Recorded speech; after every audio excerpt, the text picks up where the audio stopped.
Dikirim ke kota paling busuk di usia 15 tahun, semua orang mengira bocah ini hanyalah mangsa empuk bagi para mafia. Tapi mereka salah, dia bukan datang untuk memimpin, dia datang untuk mengeksekusi. 7 pewaris klan besar dibantai dalam semalam. Uang tak lagi berkuasa, karena hukum sang anjing pemburu baru saja dimulai. Beberapa hari sebelumnya, di luar gerbang kastil Baskerville yang menjulang angkut, sebuah kereta kuda mewah berhenti dengan pengawalan ketat para kesatria berbaju besi. Bendera mereka berkibar. Hugo, sang kepala klan Baskerville, menyambut tamu lamanya dengan tatapan sedingin es. Di hadapannya berdiri Adolf, pemimpin klan Mort. Meski bibir mereka mengukir senyum ramah, udara di antara keduanya berderak oleh ketegangan yang tak kasat mata. "Apakah acara tahunanmu berjalan tanpa gangguan, Hugo?" Adolf membuka percakapan. Hugo mendengus tipis. "Semua lancar. Aku tidak menganggap goresan kecil sebagai luka parah." Adolf tidak tinggal diam.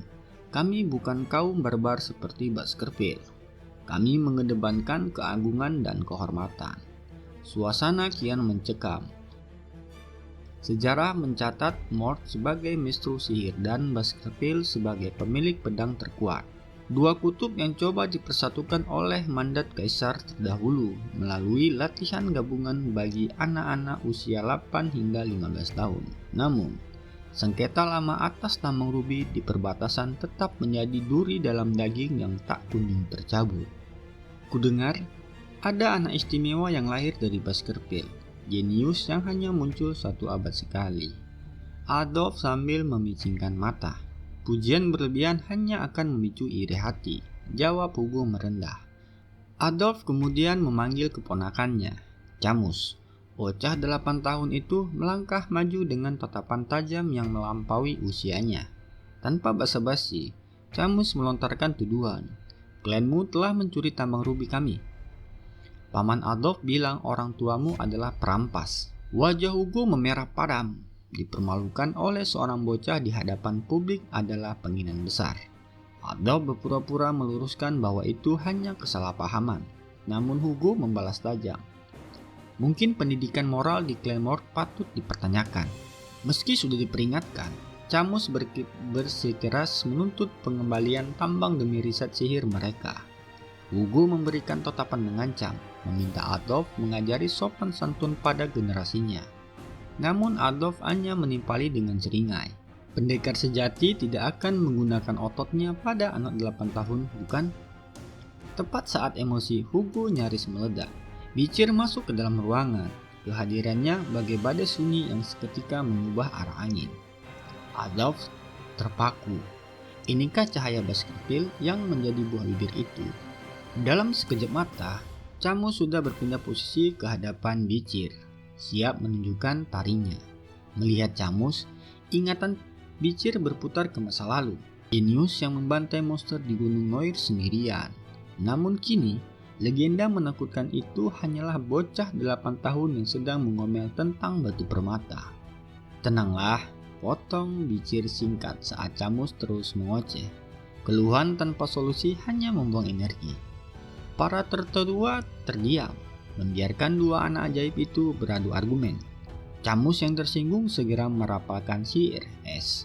Di udara, tercipta miniatur 2 kastil dan wilayah perbatasan yang mendetail.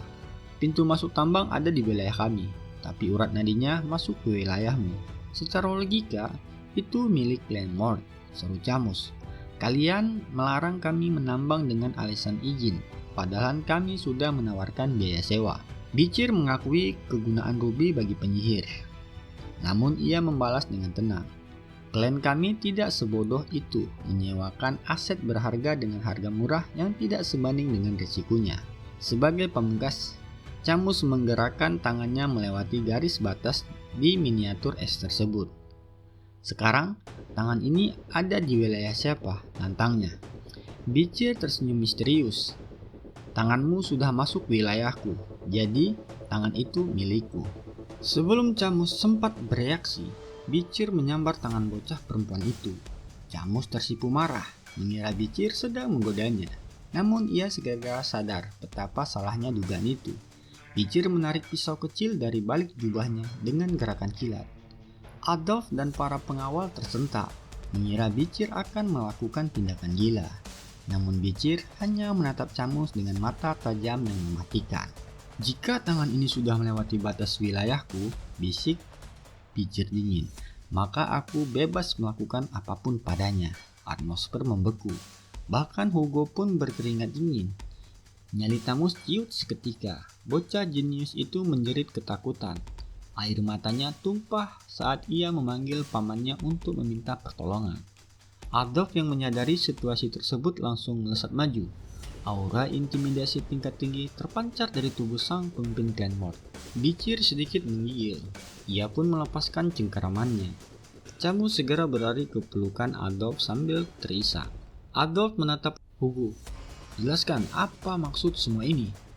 Hugo hanya mendesah malas. "Jika itu dianggap bercanda, maka kau memang sudah kelewatan, Bicir." Bicir segera membungkuk dalam, masang wajah menyesal. "Mohon maafkan saya. Pisau ini hanyalah mainan kayu yang biasa kami gunakan untuk berlatih di Baskerville. Saya tidak menyangka Nona Camus akan menanggapinya seserius itu." "Mainan? Mainan macam apa yang semengerikan itu?" geram Adolf. Hugo menengahi dengan nada datar. "Orang tua tak seharusnya ikut campur dalam permainan anak-anak. Mari bicara bisnis." Ia kemudian mengalihkan topik ke sengketa tambang rubi, mengusulkan sebuah pertandingan persahabatan antar klan sebagai pembuka negosiasi. Meski masih sesungguhkan, Camus menatap Bicir dengan dendam. "Kau akan menyesal nanti," bisiknya tajam. Bicir hanya membalasnya dengan senyum tenang dan misterius. Pertandingan persahabatan pun dimulai. Meski melibatkan anak-anak usia 8 hingga 15 tahun, seluruh atensi penonton tertuju pada duel antara dua keajaiban, Camus dari Mort melawan Bicir dari Baskerville. Begitu lonceng berbunyi, Camus langsung merapal mantra. "Aku tidak akan menahan diri," teriaknya. Dalam sekejap, 4 lingkaran sihir muncul di sekelilingnya. Penonton terperangah.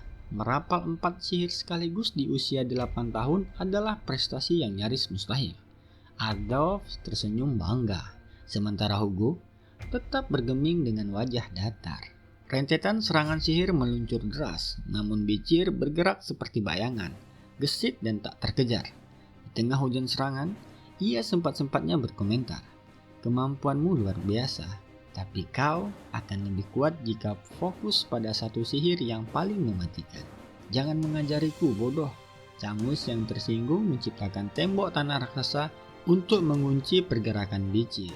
Dengan satu tendangan santai, Bicir menghancurkan tembok tersebut hingga berkeping-keping.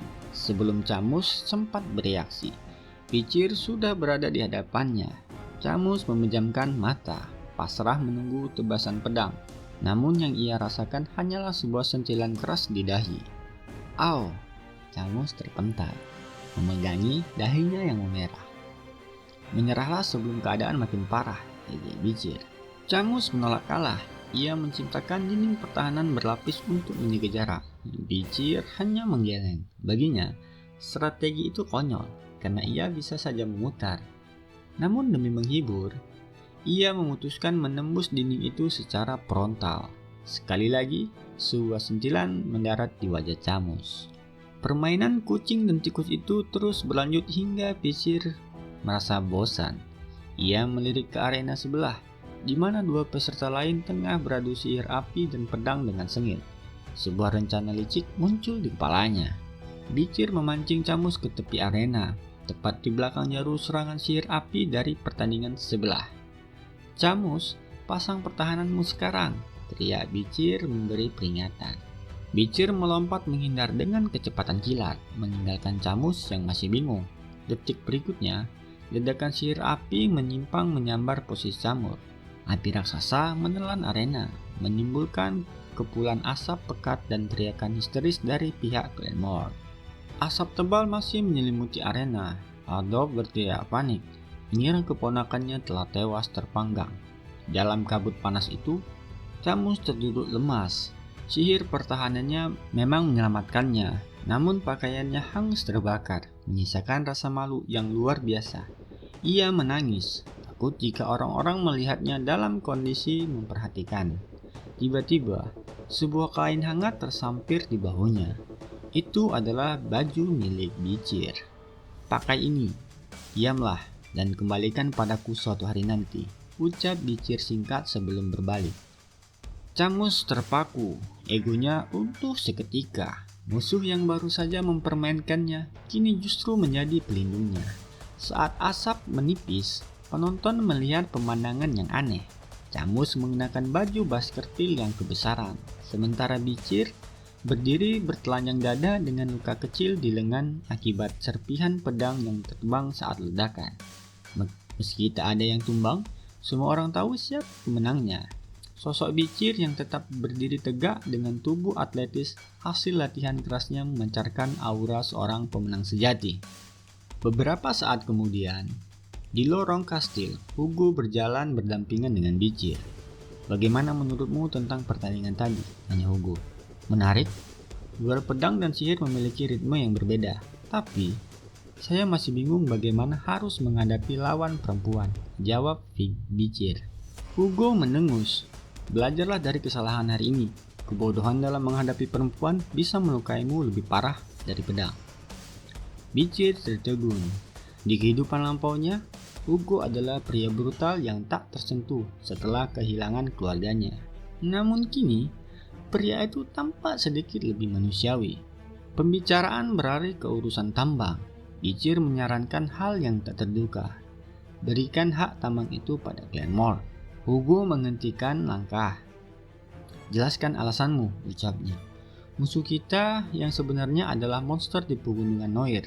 Daripada membuang energi berseteru dengan Glenmore, lebih baik kita jadikan mereka sekutu untuk memperluas wilayah kita." Hugo tak bisa menyembunyikan kekagumannya atas kecerdasan strategis anaknya itu.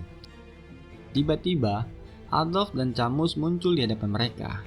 "Hugo, aku ingin membayar hak tambang ini dengan cara lain," ujar Adolf serius. "Mari kita ikat klan kita melalui pertunangan. Aku menawarkan Camus untuk bertunangan dengan salah satu pewaris utama Baskerville." Adolf mulai mempromosikan Camus, namun Hugo menolak karena selisih usia dengan putra tertuanya terlalu jauh. Di tengah perdebatan itu, Camus justru bersuara lantang.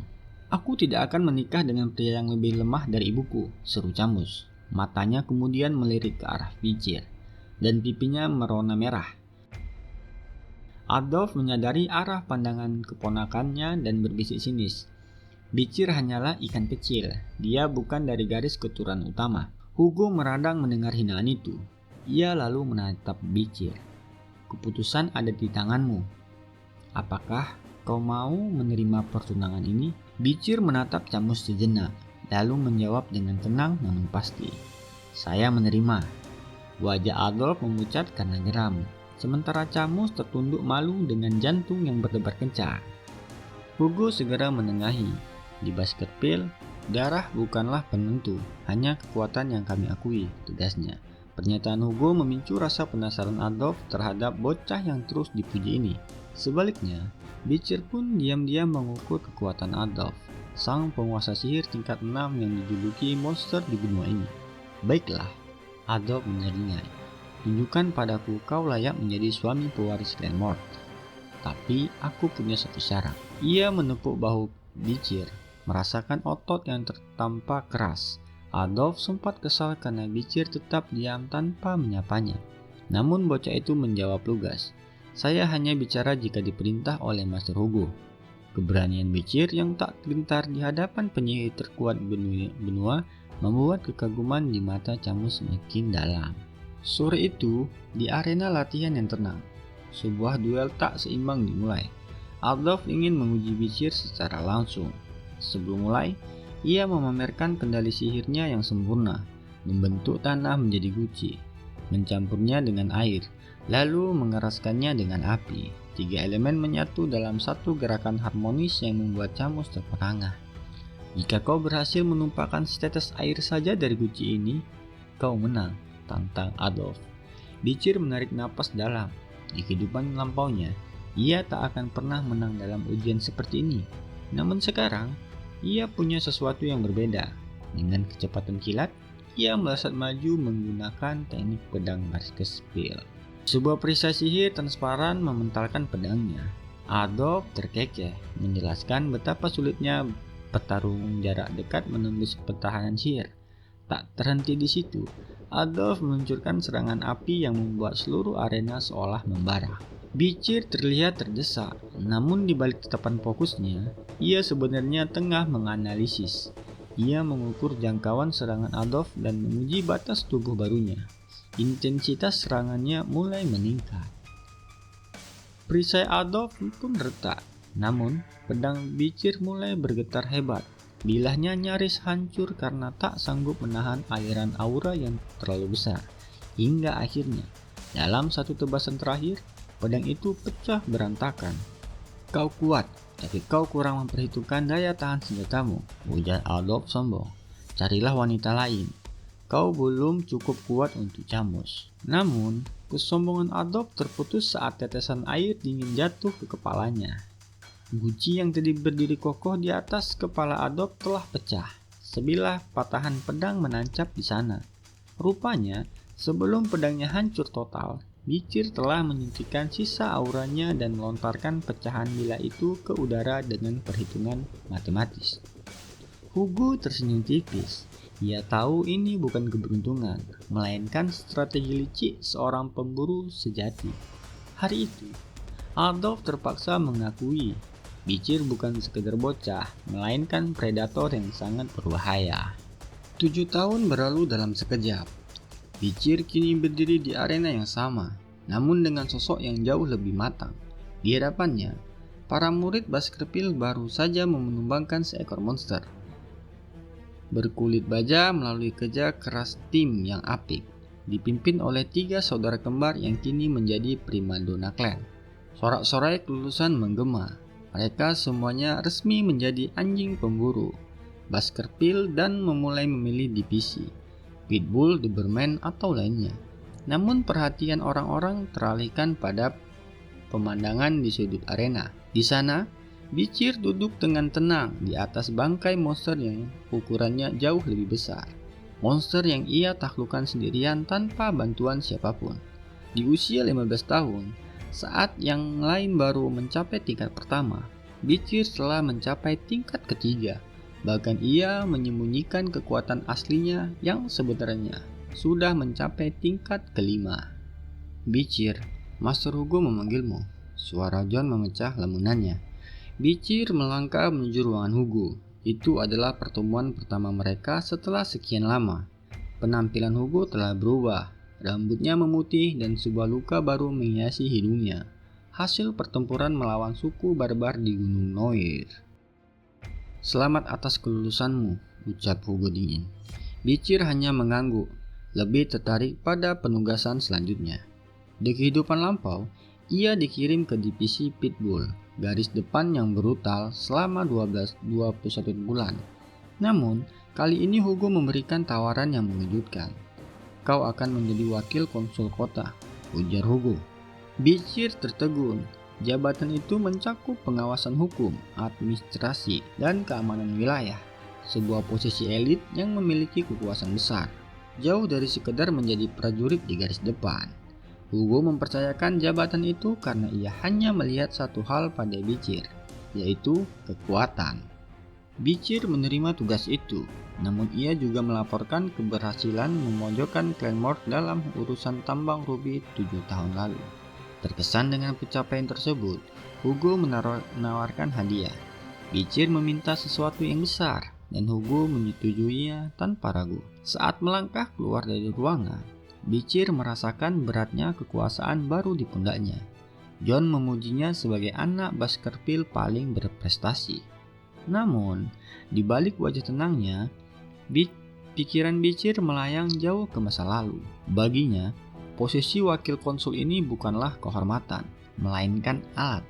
Alat untuk mengasah taring, mengumpulkan pengaruh, dan menyusun langkah terakhir untuk sebuah pembalasan dendam. Cerita kini beralih ke kota Underdog. Di sana, sebuah kastil besar berdiri angkuh. Di dalam kastil, para pelayan sibuk membersihkan setiap sudut. Desas-desus menyebar cepat. Mereka tahu bahwa wakil konsul baru ini dikirim langsung oleh sang pemimpin agung. seorang pelayan yang tidak mengenali wajahnya menepuk pundak Bicir dengan kasar. "Hei, tamu dilarang masuk tanpa izin. Keluar!" Bicir menoleh perlahan, hanya dengan satu tatapan dingin. Bicir tidak menghukum mereka, namun ia memberikan perintah yang di luar nalar. "Siapkan pesta besar, minuman keras terbaik dan wanita penghibur. Mari rayakan kedatanganku." Malam itu, Kastil Underdog berubah menjadi pusat pesta pora. Di tengah hiruk-pikuk musik, seorang pria menatap dari jendela lantai atas dengan wajah muak. Dialah Chihuahua, manajer kantor wilayah. Ia mengumpat, yakin bahwa wilayah ini akan hancur di tangan anak kaya yang sembrono itu. "Selamat malam, manajer," ucap Bicir. Chihuahua pun terkejut. Bicir sudah berada di belakangnya. "Aku tahu kau bukan dari garis darah Baskerville, namun kau telah mengabdi lama di sini," ucap Bicir tenang. Alih-alih marah atas makian Chihuahua tadi, Bicir justru menepuk pundaknya. "Aku menyukai orang sepertimu. Bantu aku menata wilayah ini." Meski pesta di bawah masih riuh, Bicir tetap terjaga di mejanya. Ia mempelajari tumpukan berkas dengan kecepatan yang mustahil. Dalam semalam, ia menemukan akar busuk wilayah Underdog, pasar gelap yang tak tersentuh hukum. "Aku tidak akan mengubah hukum lama," ujar Bicir kepada Chihuahua yang terperangah. "Tapi aku akan menambahkan hukum baru. Dalam 1 minggu, aku akan menyingkirkan kepala pasar gelap. Karena aku masih muda, aku butuh sebuah pertunjukan untuk memenangkan hati warga." Esok harinya, alun-alun Underdog penuh sesak. Warga menatap sinis ke podium tempat Bicir berdiri dengan jubah hitam dan tongkat panjang. Cemooh terdengar. Mereka menganggap Bicir hanyalah pion klan yang tak berguna. Bicir tetap diam. Ia perlahan mengangkat tongkatnya. Lalu dengan dentuman yang menggetarkan tanah, ia menghantamkan tongkat itu ke bumi hingga tertancap dalam. "Dengarkan," suara Bicir menggelegar. "Ini adalah hukum khusus Bicir ayat 1 pasal 1. Siapapun yang bisa mencabut tongkat ini akan menerima 100 juta emas saat ini juga." Keheningan sesaat berubah menjadi kegaduhan. 100 juta emas itu setara 4 kali lipat gaji tahunan rata-rata warga. Warga saling pandang, mengira ini adalah lelucon gila. Namun Bicir tidak berhenti. Karena tak ada yang maju, ia mengubah hukumnya di tempat. "Hadiah ditingkatkan menjadi 1 miliar emas," serunya. Warga mulai mencemooh, menyebutkan dia gila. Manajer Chihuahua pun tertunduk malu. Namun Bicir justru meningkatkan hadiahnya hingga angka fantastis, 10 miliar emas. Untuk menekan keraguan warga, Bicir melepaskan sedikit auranya. Tekanan mana yang mengerikan membuat jantung warga berdegup kencang. Mereka ketakutan. Mereka mengira siapapun yang gagal mencabut tongkat itu akan langsung dibantai di tempat. Di tengah ketegangan itu, seorang gadis kecil berpakaian lusuh maju dengan gemetar. "Ibuku sedang sakit. Aku butuh uang," bisiknya, sambil menitipkan ibunya kepada warga jika terjadi sesuatu yang buruk padanya. Gadis itu menggenggam tongkat tersebut. Hanya dengan sekali tarikan lembut, tongkat itu tercabut. Seluruh alun-alun membisu. Gadis itu menangis ketakutan saat Bicir menghunuskan pedangnya. Namun, bukannya menyerang, Bicir justru menjatuhkan kantong besar berisi emas di hadapan si gadis. "Ini 100 juta pertama, sisanya akan diantar oleh penjaga ke rumahmu," ucap Bicir seraya menepuk lembut kepala gadis itu. "Inilah hukumku, yang menaati akan dihargai, yang melanggar akan dihancurkan," tegasnya di hadapan warga yang kini bersorak haru. Rencana yang tampak konyol itu ternyata membuahkan hasil luar biasa. Dalam beberapa hari, angka kriminalitas di Underdog merosot tajam hingga 50%. Warga kini percaya bahwa hukum Bicir bukan sekedar gertakan. Chihuahua yang kini mengabdi dengan sepenuh hati menangis haru mendengar prinsip kepemimpinan Bicir. "Pemerintah tidak bisa mengandalkan ketakutan. Kita butuh kepercayaan dan kesan mendalam." Namun, strategi ini menguras kas wilayah. Bicir harus segera memulihkan dana tersebut. Dengan ingatan dari kehidupan lampaunya, ia mulai menandai titik-titik rawan aktivitas ilegal di peta. "Bagaimana Tuan tahu tempat-tempat ini?" tanya Chihuahua heran. Aku mencium aroma busuk dari sana, ujar Bicir dingin. Tiba-tiba, seorang pelayan masuk melaporkan bahwa Asosiasi Otonomi Pemuda yang terdiri dari putra-putra klan kuat, termasuk Baskerville, ingin bertemu. Mereka merasa terusik oleh aturan baru Bicir. Bicir hanya tersenyum tipis. Akhirnya, bau busuk yang kucari mulai mendekat. Bukan dengan amarah, Bicir bersiap membersihkan hama-hama wilayahnya dengan hukum dan keadilan yang nyata. Rencananya untuk mengubah Underdog selamanya baru saja dimulai. Cerita bergeser ke jantung kota Underdog, tepatnya di sebuah hotel mewah yang menjadi zona terlarang bagi rakyat jelata. Di lantai tertinggi, terdapat ruang VIP eksklusif dengan tarif fantastis. Di sanalah 7 pemuda dari klan-klan penguasa wilayah sedang merayakan keserakahan mereka dalam sebuah pesta. Menara botol minuman mahal tersusun seperti monumen kesombongan. Dengan tawa meremehkan, mereka memaksa para pelayan menjilat tumpahan alkohol di lantai. Sebuah unjuk kekuasaan yang menjijikan. Percakapan mereka pun tak kalah busuk, mulai dari menyombongkan kekayaan hingga membahas keuntungan besar dari perdagangan budak suku Barbarian. Baskerville adalah perisai kita, ujar salah satu dari mereka sambil mensap minumannya. Berkat perluasan wilayah mereka, bisnis manusia kita sukses besar. Mereka kemudian mulai mengejek Bicir. Bagi mereka, wakil konsul muda itu hanyalah bocah buangan yang tak punya taring. Mereka bahkan berencana mengadakan pesta tandingan yang jauh lebih liar, dengan niat licik membebankan seluruh tagihannya kepada Bicir. Namun, suasana meriah itu pecah saat seseorang melangkah masuk. Seorang pelayan dengan kasar menarik rambut sosok asing itu dan menghardiknya. Namun, sebelum kata makian selesai terucap, sebuah tekanan aura yang mencekam memenuhi ruangan. Tanpa basa-basi, Bicir mematahkan tangan pelayan tersebut. Jerit kesakitan pun menggantikan suara musik. Aku wakil konsul klan Baskerville, ucap Bicir dingin. Ketujuh pemuda itu pucat. Salah satu dari mereka mencoba berdiplomasi dengan nada menjilat, mengira bisa menjebak Bicir dalam permainan mereka. Namun, kesabaran Bicir sudah habis. Ia menggebrak meja dengan kekuatan yang meruntuhkan menara minuman kebanggaan mereka. Kaca pecah berserakan, dan cairan mahal tumpah seperti hujan kutukan. Anjing tidak pantas memberi nasihat pada tuannya, desis Bicir saat ia menghantam salah satu pemuda hingga tersungkur. Ancaman pun mulai berdatangan dari para pemuda itu, mengklaim bahwa Bicir tak akan hidup tenang setelah menyentuh mereka. Namun, Bicir hanya tersenyum dingin. Ia membeberkan semua bukti, perdagangan manusia, korupsi, hingga penghinaan terhadap klan Baskerville. Tak ada makhluk najis yang bisa lolos dari penghakimanku, ujar Bicir seraya melayangkan pukulan terakhir. Malam mewah itu pun berakhir menjadi malam penuh darah dan penyesalan. Tanpa belas kasih, Bicir menyeret ketujuh pemuda itu ke sel bawah tanah. Meski sudah terbelenggu, mereka tetap angkuh, berkoar-koar tentang pengaruh ayah mereka dan status darah murni yang mereka miliki. Manajer Chihuahua menatap mereka dengan wajah muram. "Tuan, Anda terlalu lunak," bisiknya. "Kejahatan mereka seharusnya dibayar dengan nyawa saat itu juga." "Ini baru awal," jawab Bicir. Bicir menjatuhkan vonis. Mereka hanya diberi waktu untuk bernapas hingga matahari terbenam.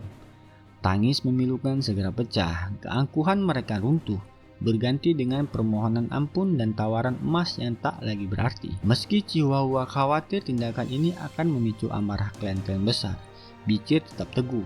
Ia siap menciptakan kebenaran versinya sendiri untuk meyakinkan dunia. Saat itulah seorang pria tua muncul membawa kantung berisi peralatan interogasi yang diminta Bicir. Pisau, tang, dan alat-alat tajam berlumuran darah kering. "Alat yang terlampau mengerikan," gumam sang pria tua dengan tangan gemetar. "Hanya alat biasa dari tempat asalku," jawab Bicir dengan senyum nostalgia. Teringat metode interogasi brutal dari zaman kehancuran untuk menghadapi iblis. Keesokan paginya, kota Underdog gempar. Ketujuh klan mencoba menyuap Bicir dengan hadiah mewah agar putra-putra mereka dilepaskan. Bicir menerima semua pemberian itu dengan senyum ramah, memberi harapan palsu bahwa semuanya akan baik-baik saja. Namun, saat fajar menyingsing, harapan itu hancur berkeping-keping. Tubuh ketujuh pemuda itu dipajang di alun-alun kota. Di papan pengumuman besar, tertulis jelas dakwaan mereka berdasarkan hukum otonomi Baskerville, hiburan ilegal, perjudian, perdagangan manusia, dan penipuan kelas berat. Namun, Beecher tahu ini adalah pernyataan perang. Bersiaplah, manajer. Underdog akan segera diliputi hujan darah, peringatnya. Tanpa membuang waktu, Beecher segera bergerak ke target berikutnya, pasar budak ilegal, pusat perdagangan gelap di pinggir kota. Kali ini, ia tidak datang sebagai penjabat, mengenakan borgol dan menyamar sebagai budak. Beecher menyusup ke tengah kerumunan bangsawan bertopeng, siap menyapu bersih sisa-sisa kebusukan yang bersarang di sana. Jangan lupa like, komen, dan subscribe untuk mengikuti perjalanan Beecher selanjutnya.